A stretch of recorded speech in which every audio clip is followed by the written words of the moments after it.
Europe's EV shift moves beyond rules to rivalry. Europe's electric vehicle EV transition has entered a new phase, no longer driven solely by compliance, but by the need to compete globally. 10 years after the Dieselgate scandal, automakers across the continent have retooled operations at scale, with battery electric vehicles (BEVs) now at the core of emissions strategy and industrial policy. According to recent analysis by the International Council on Clean Transportation, ICCT, European carmakers are just 9 grams of CO2 away from hitting the region's 2027 fleet emissions targets. The shift to BEVs is the clearest and most cost-effective route to achieving those goals. But the bigger picture goes beyond regulations. The EV transition has become a business imperative. The numbers illustrate this shift clearly. In 2015, EU automakers built just over 80,000 electric cars. By the end of 2024, that number had reached 2.35 million, pushing Europe into the number 2 spot globally for EV production.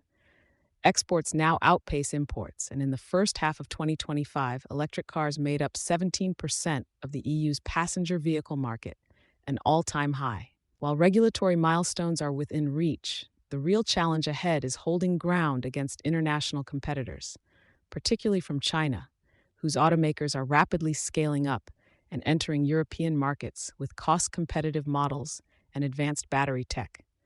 Cost, infrastructure, and supply chains shape the path forward. What's driving this industrial shift isn't just policy, it's economics. For both consumers and OEMs, battery electric vehicles have become the most financially viable choice. On average, it now costs €7.43 to drive 100 kilometers in a BEV, compared to $8.60 for diesel and $11.02 for petrol vehicles. This cost advantage is no longer heavily reliant on subsidies, thanks to falling battery prices and greater manufacturing efficiency. Environmental benefits remain a strong motivator, too. Over their full life cycle, including manufacturing, electric cars sold in Europe generate 73% fewer greenhouse gas emissions than petrol equivalents. Since 2009, this has contributed to a 42% cut in the sector's total emissions, underlining the role of regulation in aligning decarbonization with industrial competitiveness. Infrastructure growth has also helped ease adoption barriers. The EU now has more than 1 million public charge points, with annual growth rates exceeding 45% since 2020. That's well ahead of the 14% annual increase needed through 2035.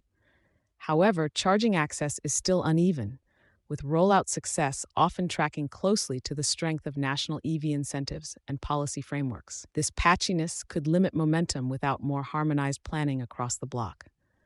On the supply chain side, Europe has made strategic gains, but risks remain. Around half of EU-built electric vehicles now use locally manufactured batteries, offering some insulation from global disruptions. Still, rising global demand and China's dominance in battery tech and scaling means that Europe's continued competitiveness hinges on further investment in local battery capacity and upstream resources.